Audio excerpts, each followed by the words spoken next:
All right, folks. All right, here's a guy from Houston, Texas, okay? And he's really far out. In fact, he's so far ahead of his time, his parents haven't met yet. Here he is, Bill Hicks. Bill, hey, baby, here we are. Thank you. How about it? Yeah. Yeah. All right.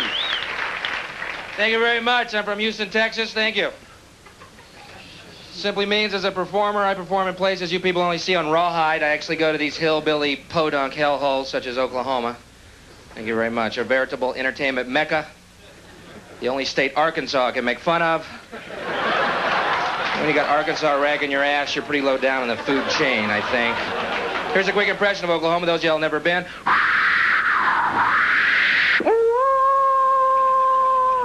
That was inside the club I was working. In Oklahoma, think the Marlboro Man is a pussy.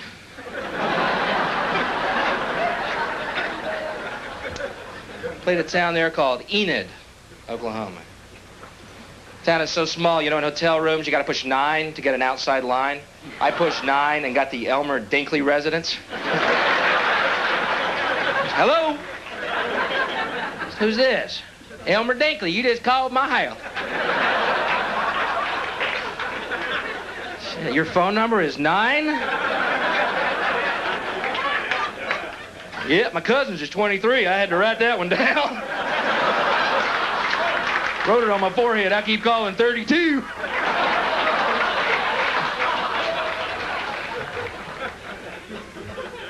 They're nice people. They're just from Oklahoma.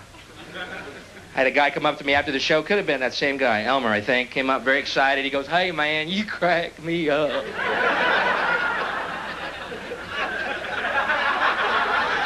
I was laughing something fierce. I'd like you to meet my wife and sister. And there was one girl standing there.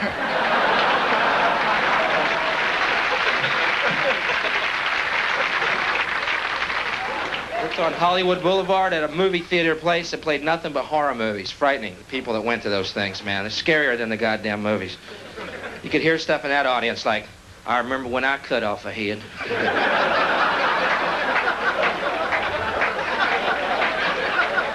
Am I in your way?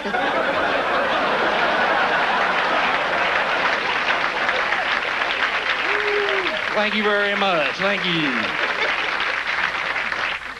So I smoke. How many smokers we got here? Smokers. Yeah. How many non-smokers? Non-smokers. Bunch of whining maggots you people are. Non-smokers don't know the meaning of life till you start coughing up brown chunks of lung on your pillow in the morning. When you start coughing up Smurfs, life takes on a whole new fucking meaning. There is good news for smokers. I'm sure y'all have noticed. Surgeon General's warnings are different on the sides of each pack. That's pretty cool.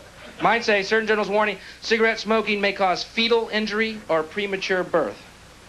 Hey, fuck it. Just don't get the ones that say lung cancer, you know? It is your body. You should shop around, I think.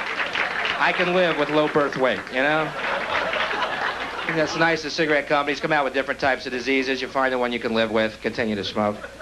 Like, what are you smoking, Tom? Throat polyps.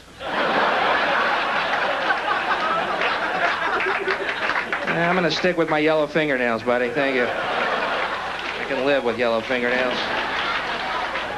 I know guys do take breakups hard. I was reading about Vincent van Gogh. You know what he did? Cut off his ear, sent it to the girl that left him. Yeah, that makes a dozen roses look like a booger, doesn't it? Damn, Vince. You sure she's the one?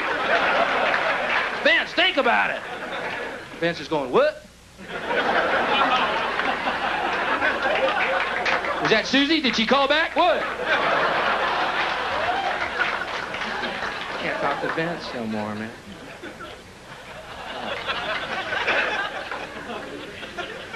But I decided over this breakup, man, why get bitter about all women because of one? So I looked on the bright side. I think it helped my career she left me. Fine. I'm definitely a driven man now. I'm driven by a fantasy that one day this girl who I love more than anyone in the world, and I gave my heart to, and she said she loved me, then left. One day this girl's going to be living in a trailer park somewhere in Oklahoma. She's going to have 9 naked little kids with rickets that bring home dead animals from the side of the road for them to eat. She's going to live with an ex-welder, 600 pounds, fur all over his back, drinks warm beers and farts and belches and beats the kids, watches the Dukes of Hazzards every day, has to have it explained to him. One night he's going to be making love to her and his heart's going to explode and she's going to be trapped under 600 pounds of flaccid fish belly cellulite, shifting like the tides of the ocean, as blood and phlegm and bile and a chaw of tobacco pours out of his mouth and nose into her face. Yeah, that's it.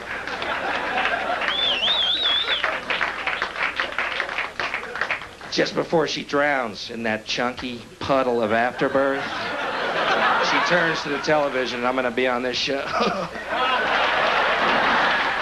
So don't get bitter. Thank you very much. Thank you.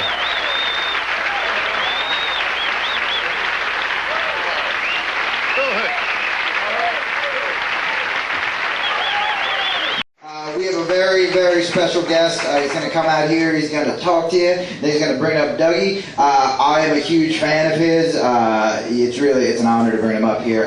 Please keep it going for the Lord of Conspiracy, Alex Jones, everybody.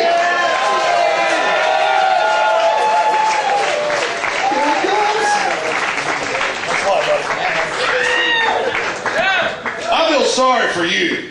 I mean, you came out here to have a good time. And here's some great comics. And believe me, you've heard him. That last guy was absolutely amazing. And Doug's great too. He's a degenerate atheist, but other than that, he's a pretty good guy. No, but seriously, I'm not a comedian. And I've heard a lot of stuff about Iraq, and I've heard some other comments about politics, and let's just go over some basic stuff here for a minute, okay? This is not a drill! This is some serious shit! All right? I've got the film clip of Eisenhower back in 1958 calling Fidel Castro the Abraham Lincoln of the Caribbean. Maybe he is. But my point is, they put that motherfucker in power. They put him in there. But it's not just him. It's everybody. It's Ho Chi Minh. It's Mao Zedong. It's Manuel Noriega. It's Osama bin Laden. It's Saddam Hussein. It's the Shah. They build them up, they knock them down, and I watch them stick our troops in these meat grinders.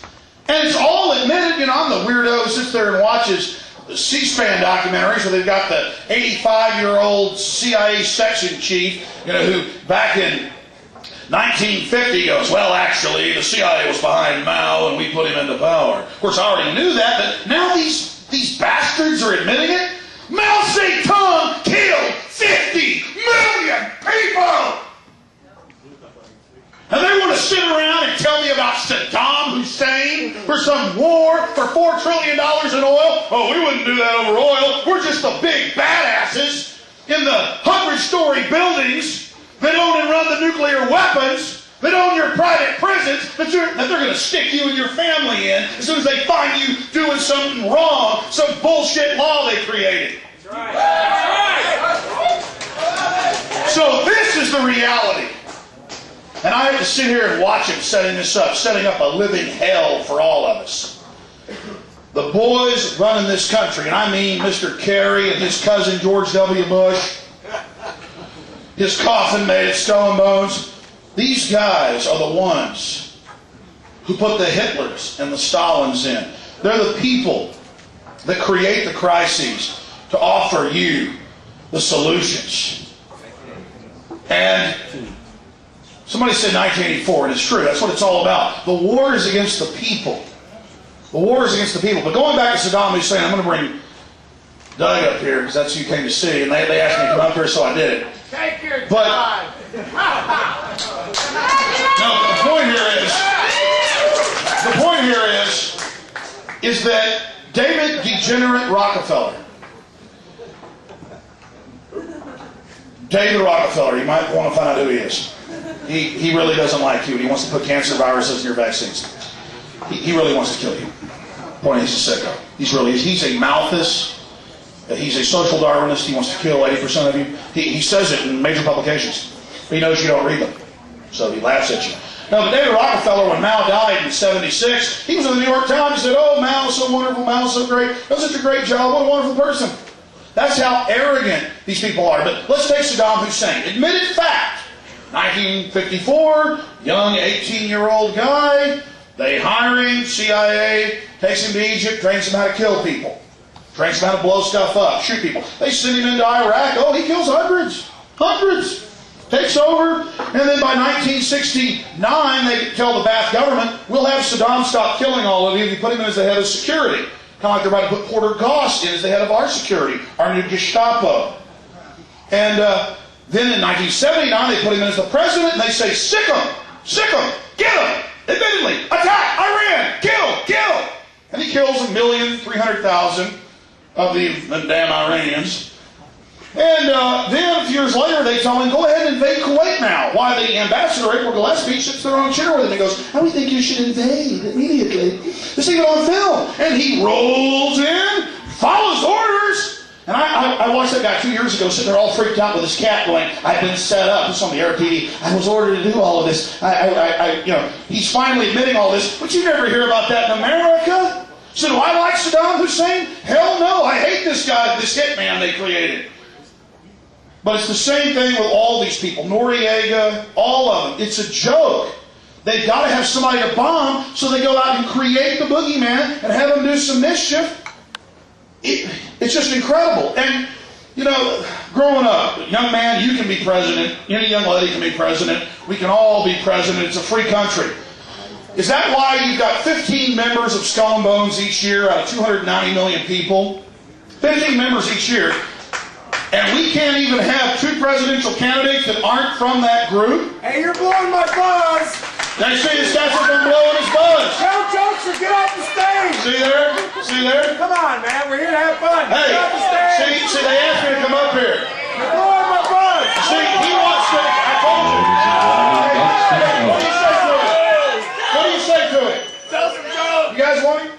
Hang on, he's about to do the tit fuck joke. Exactly. Shut up! This is for me, asshole. All right, no, seriously. They asked me to come up here. Thank you, Doug. And that's why I was going to say I love Doug. He may be a degenerate atheist, but my God, he's a hell of a lot better than the Christian Coalition. Hey, did you see the New York Post 2 weeks ago? Now, I've already broken in there and proven all this, but it said, top gay porn stars servicing Republican leaders at the Bohemian Grove. You want to know where the FBI needs to be investigating people, it's over there. But that's my point, is it's totally hypocritical. The whole thing's a giant scam. And, I forgot this guy in the stratosphere who wants to go back to Kansas. You're not in Kansas anymore. I forgot where I was at when he interrupted me. As I was closing down. As I was completing my bombardment of the gray matter. What was it? Yeah, was that what I was talking about? All right. What? What were you talking about? What's going? You're wasting a goddamn... What did I call you? I called you a big fucking pussy. Oh, yeah? What I called you, Bruiser? Bam! Bam! You're a big badass. You don't want to hear the truth because you're a little coward. You can't handle the truth. You don't want to hear about 50 million people. You want to sit there. Hey, I'll be sitting right there when you're done, boy. That's right, you little weasel. I called you a little punk. Yeah. That's a coward right there, folks. That's a coward. That's a punk bitch who loves the New World Order.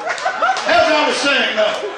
Hey, you want to be slaves? Don't worry. There's 7 million of you in prisons now. They're building more. And when you're in it, crying for somebody to help you, why? I'll be asking for you. Yeah, no.